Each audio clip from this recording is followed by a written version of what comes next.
Bonjour! Alors aujourd'hui on va vous parler du livre L'herbe bleue, journal intime d'une jeune droguée. Un livre pas vraiment épais mais dont on a beaucoup de choses à dire, c'est pour ça qu'on vous fait une petite vidéo. Le livre raconte l'histoire d'une jeune fille de la fin de ses 15 ans sur une période de 2 ans, à la manière d'un journal intime. Le livre est divisé en 2 parties qui sont 2 carnets puisqu'elle écrivait son journal dans des carnets. La dernière page du livre nous explique que l'auteur est retrouvée morte 3 semaines après avoir décidé d'arrêter d'écrire un journal intime. Il y a une petite précision qui dit qu'on ne sait pas si c'est accidentel ou si c'est une overdose ou si c'était intentionnel, mais qu'en tout cas, elle est certainement l'une des 50 000 victimes de la drogue qui sont mortes cette année-là. Le problème, c'est que ce qui est raconté est très gênant et assez troublant. Encore plus quand on garde en tête la note de la fin qui explique qu'elle s'est peut-être suicidée. Parce qu'ils nous disent que c'est la drogue, qu'elle est une victime de la drogue, alors qu'en fait, quand on parcourt les 200 pages du livre, qui se lisent plutôt bien, on va trouver beaucoup de raisons pour lesquelles on pourrait se suicider. Mais on y reviendra un petit peu plus loin. C'est aussi le parcours qui est raconté qui pose problème, parce qu'il a été présenté à des générations entières de jeunes personnes, d'adolescents et de jeunes adultes, comme un guide, une profession de foi sur les consos, comme une véritable mise en garde sur les consommations de produits stupéfiants. Il promeut notamment l'escalade de l'usage de drogue, qui va donc du pétard à la seringue dans le bras et au caniveau, et qui promeut également la grande dégringolade psychosociale. La première prise de LSD de la jeune fille se fait de manière fortuite et non consentie. Mais heureusement pour elle, ça se passe plutôt bien. Tellement bien que quelques jours plus tard, elle se retrouve à se faire shooter de l'héroïne par un de ses collègues, de manière totalement consentie. D'ailleurs, on passera à la description des effets qui est assez mauvaise. Et pas du tout réaliste. Encore plus tard, elle va donc faire usage quotidien de cigarettes, de ganja, comme c'est écrit dans le roman, et elle se met à traîner aussi avec des loupards qui vont vendre de la cam à des enfants d'une dizaine d'années devant l'école primaire. La dernière prise de drogue du livre est aussi accidentelle. C'est une tentative d'empoisonnement, presque de meurtre on pourrait dire, de laquelle elle réchappe, et à la suite de laquelle elle fait plus d'1 mois d'hôpital psychiatrique. Mais on y reviendra. Parce qu'en fait, elle s'est pas fait que des amis à cause de son sens moral et de son véritable sens de la famille. Au moment où ses collègues se mettent à vendre à des enfants, elle décide de les dénoncer à la police. Ce faisant, elle se met toute une partie de sa communauté à dos, se fait harceler à l'école, elle a peur des représailles de son ancien petit ami qui était aussi son dealer, qui était aussi la personne qui lui faisait ses initiations à la drogue. Elle ne peut pas en parler à ses parents parce que la drogue est interdite, elle ne peut pas en parler à l'école parce que la drogue est interdite. D'ailleurs, son harcèlement scolaire fait chuter ses résultats scolaires, donc elle est aussi poussée à l'extérieur et un petit peu mise au banc des élèves nuls parce qu'elle était très bonne et qu'elle devient très mauvaise à cause de la pression. Bref, tout ça se monte en petite tambouille et elle finit par fuir la ville et elle va vivre à San Francisco. Là, elle va expérimenter de nouvelles expériences telles que le viol, la soumission chimique, les agressions sexuelles, la traîtrise d'un entourage toxique et la grande précarité. Avant de rentrer chez elle, où ses parents l'accueillent avec amour. D'ailleurs, mention spéciale, les parents sont très présents, là, compréhensifs, et ils sont vraiment là pour leur gosse. Ça fait un petit peu plaisir que malgré tout, il y ait quand même cet état de fait. Ensuite, ça reprend quand elle retourne chez ses parents, tout retourne dans le moule, c'est-à-dire qu'elle va se refaire harceler par ses anciens potes, elle va refaire des prises de drogue un petit peu plus rares, mais qui vont toujours être associées à des grands états de stress, où après elle va beaucoup s'en vouloir, et elle va avoir des relations sexuelles qui sont consenties, mais qui sont contraires à la morale. Et elle va vivre un double deuil. Enfin bref, elle en prend plein la gueule, et elle a que 16 ans. Ce sera limpide pour les personnes concernées, mais l'équation viol, plus harcèlement, plus soumission chimique, plus violence sexuelle, plus deuil, plus hôpital psychiatrique, plus autoculpabilisation, ça fait assez de trauma. Assez de raisons pour lesquelles on peut avoir envie de se suicider. Surtout quand on est adolescent et qu'on sait que le passage à l'acte et l'impulsivité est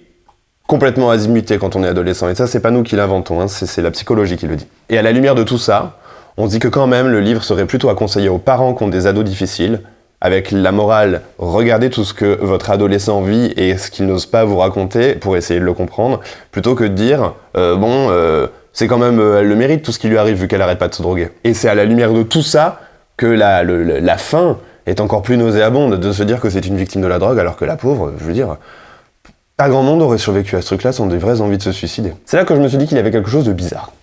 Et un tour sur Google m'a permis de découvrir la véritable identité de l'autrice. Quoi? Tu veux dire que c'est pas un vrai journal? Et non, ce n'est pas un vrai journal intime. L'autrice s'appelle Béatrice Park, elle a la cinquantaine quand elle écrit le roman. C'est une femme prétendument thérapeute familiale et pour enfants, psychologue ou psychiatre, on sait pas trop, qui est fidèle à l'église mormone aux USA. On dit prétendument parce que sur internet, nulle part il est fait mention de références sérieuses quant à ses diplômes. Elle pourrait aussi bien être autodidacte et être mue par un grand sens de la foi et de la morale. Elle a écrit 9 journaux intimes, des faux, qui sont présentés comme étant issus de sa patientèle et transmis post-mortem par les familles.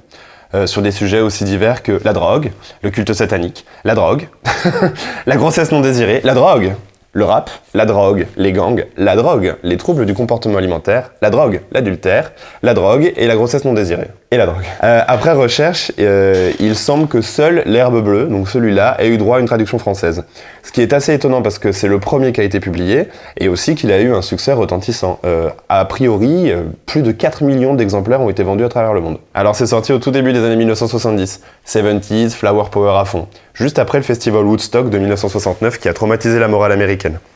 Le festival était censé accueillir au maximum 50 000 personnes, dans des conditions déjà pas vraiment ouf, et il en a drainé en fait plus d'un demi-million dans des conditions complètement déplorables. Alors au compteur, on compte 30 km de bouchons tout aux alentours du site, on compte des fausses couches, 2 morts, alors un accident et une overdose. Donc 2 accidents finalement. 2 morts, plusieurs blessés et des fausses couches. Et une zone rurale et agricole complètement dévastée. D'ailleurs, le titre original du livre, L'herbe bleue, c'est Go Ask Alice, qui est une référence à la chanson White Rabbit des Jefferson Airplanes, qui est une référence à Alice au Pays des Merveilles, donc on est en totale glorification de la drogue. Et les Jefferson Airplanes avaient justement joué, étaient des têtes d'affiche de Woodstock.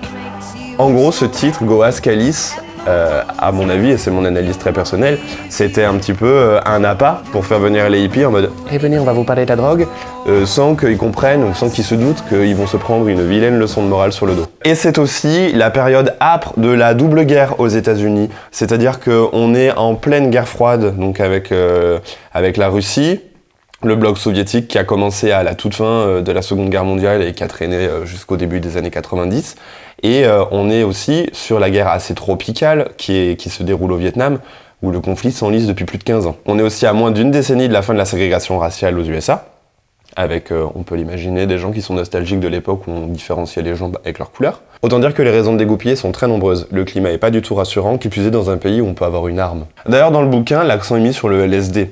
Mais en vérité, c'est plus l'héroïne, je pense, qui est ciblée. Et en 1971, date de sortie du bouquin, la consommation américaine est estimée à 49 tonnes. Bref, s'il fallait trouver un moyen d'essayer d'éduquer les chères têtes blondes américaines juste avant qu'ils se prennent la vague hippie dans la gueule, peut-être que la culture et la lecture étaient un véritable moyen de faire un journal détourné, comme on ferait une fake news ou comme on ferait un film d'anticipation, à une époque où la lecture est encore plébiscitée, est encore un vrai loisir. Et ben en France, on n'est pas en reste non plus. On est coincé entre les 2 blocs de la guerre froide, évidemment, donc une certaine ambiance, et les révoltes de mai 68 continuent de remuer les institutions. La culture hippie américaine s'est exportée, donc on a le flower power, la libération sexuelle, le rock psychédélique et le LSD. Et si la French Connection n'est plus au meilleur de sa forme, elle est toujours un acteur central du commerce d'héroïne au monde. D'ailleurs, ici aussi, on meurt d'overdose et d'infections liées à l'intraveineuse. Aujourd'hui, on parle d'épidémie d'héroïne pour cette période-là, et on estime au bas mot la fourchette de mort entre 40 000 et 50 000 sur la décennie. C'est énorme. C'est sûrement une des raisons qui a poussé les éditeurs français à se jeter sur le livre et à le traduire rapidement. Demandez à vos parents, vos oncles, vos tantes, vos grands frères et grandes sœurs combien l'ont lu et combien sont sûrs que c'était un véritable bouquin, un véritable journal intime traduit après le décès d'une jeune adolescente. Du reste, sachez que c'est justement le 31 décembre 1970, donc on est toujours dans cette même période dans cette même période temporelle un petit peu, qu'a été décidée et votée la loi Mazeaud. La loi Mazeaud, je cite, « Loi relative aux mesures sanitaires de lutte contre la toxicomanie et à la répression du trafic et de l'usage illicite de substances vénéneuses ». Il n'y a pas de mystère, c'était vraiment une période trouble. Le mot de la fin, ce serait « On vous encourage à le lire, on vous encourage à vous le procurer, d'occasion il coûte même pas 50 centimes, vous allez le trouver dans toutes les boîtes à livres du pays, dans toutes les brocantes, il y en a toujours un exemplaire quelque part, pour que vous fassiez votre propre avis et qu'on puisse en discuter ensemble. »